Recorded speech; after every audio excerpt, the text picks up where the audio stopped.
Welcome to the Social Podcast, where no discussion or debate is off limits. And joining us today, the award-winning creator of Bria Mac Gets a Life, Sasha Lee Henry, is back. Thank you very much for having me. Happy to be here with you all. Excited for Taylor Swift with you. Oh, I was going to say, are you a Swiftie? I'm not a Swiftie, but I can appreciate anything that brings this much joy to you. Oh, we love that. We love that. Well, the opposite of joy, Donald Trump. Sorry. Donald Trump may have won the U.S. election, but he has lost Ellen DeGeneres and Portia De Rossi, her wife. The two have reportedly moved to England, and they plan to sell their California mansion. Why? Well, because Trump won. That's what the reports are saying. So does leaving a country actually have any impact on its political climate, Sasha? What do you think? I think yes and no. I mean, I think especially when you look at a country like America that has such a big population, I think we did really have to see people leaving in droves to have that kind of an impact. However, it does mark the beginning of a kind of cultural brain drain, right? When the best and brightest of your population no longer feel like they want to stay here, they go elsewhere, then it starts to create kind of an inevitability that other people that are following behind, whether in this case it's celebrities and actors, but it also could be your brightest scientists, your brightest economic thinkers. And so I think it impacts the political climate in the way that it might hurt particular sectors as well. Yeah, interesting. I think also you have to add the other big part of it, which is you have two women who are part of the LGBTQ community. Yep. And I'd say with the campaigning and the rhetoric against women, against trans rights, I'm sure they're not feeling like home doesn't feel like home anymore. Yeah. And, I think there are a lot of people who wish they had the financial means that Ellen and Portia have, because I think a lot of people would choose to do the same thing. And I know while all of these new policies that they're going to be implementing serves the evangelical, followers and the Trump supporters, but for a lot of people, this makes them feel like home doesn't feel like a safe place anymore. It's interesting, I'm wondering if they're leaving for that reason. I had the exact same thought, because I was like, do you leave when there's an actual tangible threat? Like when there's literally armies coming in, when there's a war starting? Or do you leave when there's a potential for violence? And I think right now it's that for the LGBTQ plus community, for women, for trans people, I think scientists. Maybe, but there is an actual threat. Like even though it's not maybe like guns coming in and tanks coming in, there's an actual threat to them. The irony, though, I think in this case is that the people who are the most vulnerable to that kind of violence are the ones who are least able to leave. Like you look at Ellen and Portia, like God love them, they have the money, as do all of the wealthy people in America. If they want to leave, they can leave. Yeah. But it's the vulnerable ones who can't. It's true, and my dad has a saying, because Frank has lots of great sayings, and he says, we live the way we can, not the way we want. And if you kind of sit with that, they can leave, they want to leave, so they leave. And I don't blame them. I think if you can afford your peace of mind and safety, that's great. What I am sad for are the most vulnerable people who cannot and will perhaps be impacted the most by a lot of these policies that seem like they're going to be coming in come January. But I do put this kind of back on the voters, because we feel like there's been such a loss. There's a lot of people celebrating this new America. Trump won 74 million votes, 76 million votes. But I will say 74 million voted for Harris. So to me, there is still, let's call it about half and half of the country that if you decide to leave, there's that saying, be the change that you want to see. So even though a lot of people feel defeated, I think it's time to rest. I think it's time to regroup. And then I think it's time to pick up and start fighting again. And I don't know when. Here's the deal. I love that you made that point, but I think there's a difference in this political climate where the people who are on the winning side, they're not just like, oh, we won. These people now feel emboldened to walk up to people and say stuff and get in their face and tell their children what they can and cannot do. And I think that's the part that's making people That's scary. Think, let's get the hell out of here. Yeah. All right, so let's move on. Something a little lighter and a little bit more ridiculous. Did you know this banana was worth $6 million? I know. It's an art piece called Comedian. Yes, the joke's on us. And it's sold at Sotheby's to a cryptocurrency entrepreneur who you might say went bananas for it. He said he plans to eat it as part of his unique artistic experience, a $6 million banana. So, everybody at the table, is this art? I mean, you know what, though? It It is art, unfortunately. It doesn't mean you have to like it, but if you call something art, it kind of is art, especially if it's in a gallery being sold. I totally agree. I think the presentation of it and the intention of it, this is an artist known for these kinds of pranks. It's within their artistic practice. And I think we're all still talking about it. It has created, it evokes an emotion, it's created a conversation. And I think I would love to tape a banana to a blank canvas and get $6 million for it.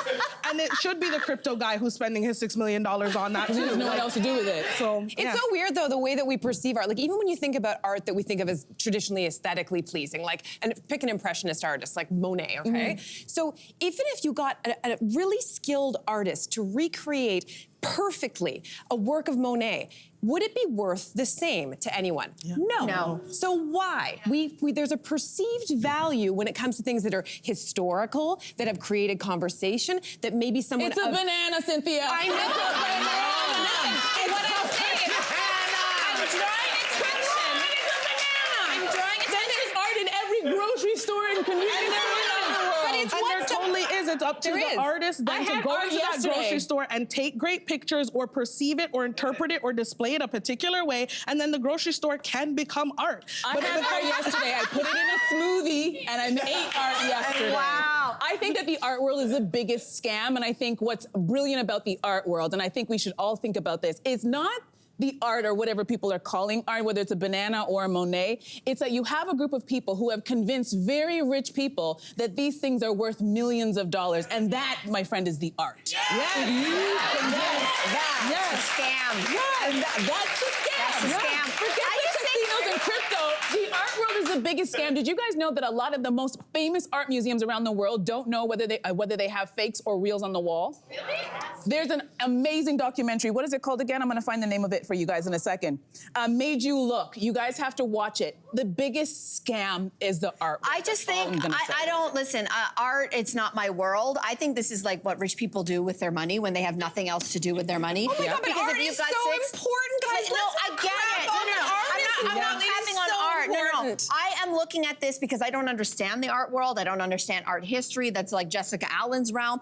What I do understand, though, is money. Yes. And I looked at the original banana. This guy created 5 or 6 of these, and he had taped them to the wall with the banana.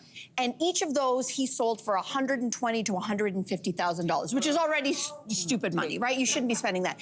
But if you just take a look at this as an investment, if I had a financial or an art consultant who said, this artist is going places, you should buy it now at like $50 because in the next 10 years, it's gonna turn into this. This guy went from $120,000 for his first banana, and it appreciated 5,000% to $6.2 million. You know what my RSPs do? They don't do that. Thank you. Exactly. So talk to me about investment. All I'm saying is, once I tape an orange to a blank wall and you guys hear it sells for millions, I don't want to hear any conversation about it. I will be enjoying.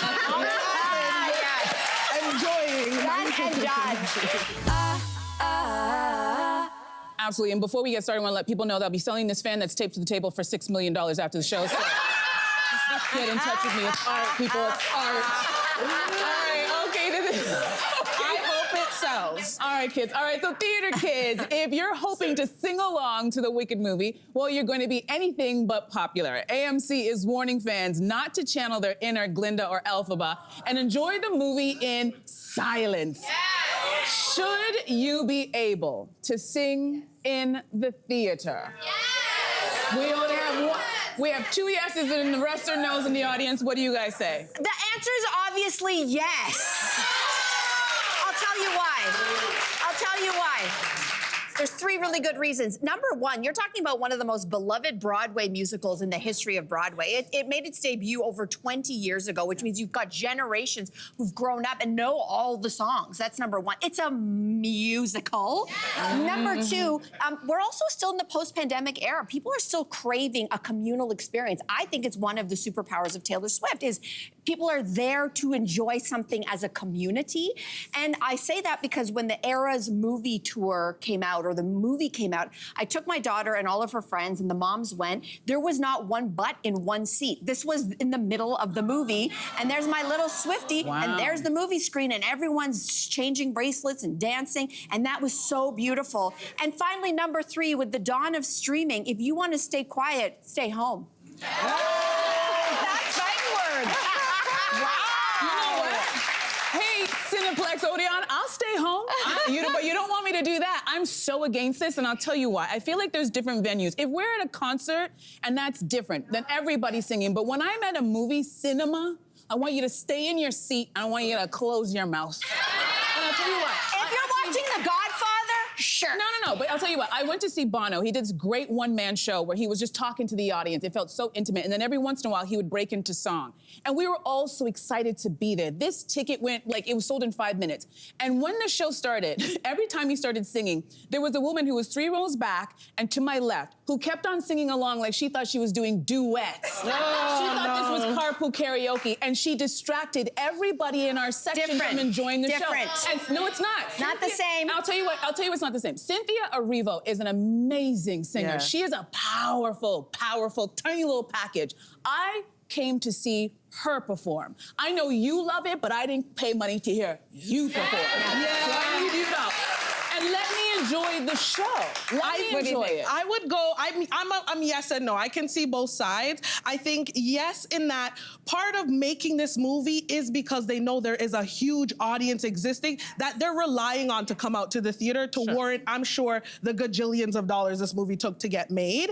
And I'm with you, right? Like Cynthia and Ariana, anyone who can do a Celine impression that well, like are 2 of the greatest vocalists of the last few decades. I want to hear them sing. But I think what this needs is like special screenings marked, right? We do this for Rocky Horror Picture Show every year. The same like some people don't want to get tossed around in their seat in Twisters 4DX, so you have like these special screenings, right? That let people know. Because the other thing is, if I go to the theater and I want to sing, I don't want to end up in a tension with other audience members or anything like that. I want to sing unabashedly, and so I think it's a little bit of a change in the etiquette of going to the theater now that I think, as you said, like we are really yearning for these experiences in the theater, and that I could see both sides of it. I think I'm leaning more towards the no, you shouldn't, but I do think Cineplex should have special screenings. You're on side. My understanding is that the movie theaters are actually putting a warning out at the beginning in a very playful way, and they're saying, like, guys, remember, just before the show starts, if this is a communal experience, and turn off your phone, don't disrupt other people, and keeping... I think for a lot of people, it might be their first time, and it's hard to get tickets right now. But I think you're right. I think as this starts to become more popular, they do have to have sing-along screenings. Yeah, I will say on behalf of our people that I still support us talking through movies. That's a difference. Just gonna say, and pointing at the screen. I still support that completely. Listen, it's a part of Jamaican viewing culture for me personally. Like we don't like watch movies, we talk through them. Like it's just it's the funniest thing. Okay, so you're okay if someone talks through the movie, but not if they start having a hum to it. It's part of my culture. There's nothing I can do. I can fight it. Right. All right, we'll just leave that one alone. That's for another day. Okay, we're gonna move on to wedding drama because someone on Reddit posted they witnessed, get this, a groom's stepmother asked the officiant for an impromptu vow renewal for her and her husband right before her stepson's wedding. Okay? Literally moments before. Ew. So she was like really feeling the moment, I guess. Anyway, what do you think? Do you have any good wedding drama to share? I have more wedding drama to share than I know what to do with, to be honest. That might be my next film. I've actually never been to a wedding. The only time I went to a wedding where there wasn't drama, I was technically a +1, so I feel like I just wasn't privy to it. Not that it didn't happen. But even this past September, my aunt got married, and her sister, so my other aunt, did not RSVP, or I think she RSVP'd no, then showed up at the wedding, the day of the wedding, not only wanting to attend the wedding, but demanding to be a part of the bridal procession. What? She was not... She was not dressed in any of the colors. She didn't watch. She took the bouquet from my cousin. No. Wait, is she watching this? Possibly. And Auntie Marcia, I'm sorry. I don't know what to say. I don't think that was cool. Like, she just, but she did it. I mean, my family is very, my grandma kicked up a fuss and she was like, oh, my kids it was a whole thing. It got settled. The wedding was fun and it was fine, but it was, everyone was kind of like, what is happening right now? And I think she showed up in all black, to be quite honest. If I Hilarious. You know what? I'd rather go to that wedding than a normal wedding. I'm sorry, those weddings, I also feel like people, I say weddings and funerals brings out the best in people and the worst in people. And I was asked to be an MC at my girlfriend's wedding, and her mother-in-law, she's divorced, so I can tell the story now. Her mother-in-law was a piece of work from the minute the wedding started. First of all, she's about 5 feet tall, and she's a big woman, and she showed up half naked in the tightest pink dress she could find. And she came in saying, don't I look like Renee Zellweger? This is a dark-skinned black Jamaican lady. Don't I look like Renee Zellweger? Don't I look like Renee Zellweger? What's happening here?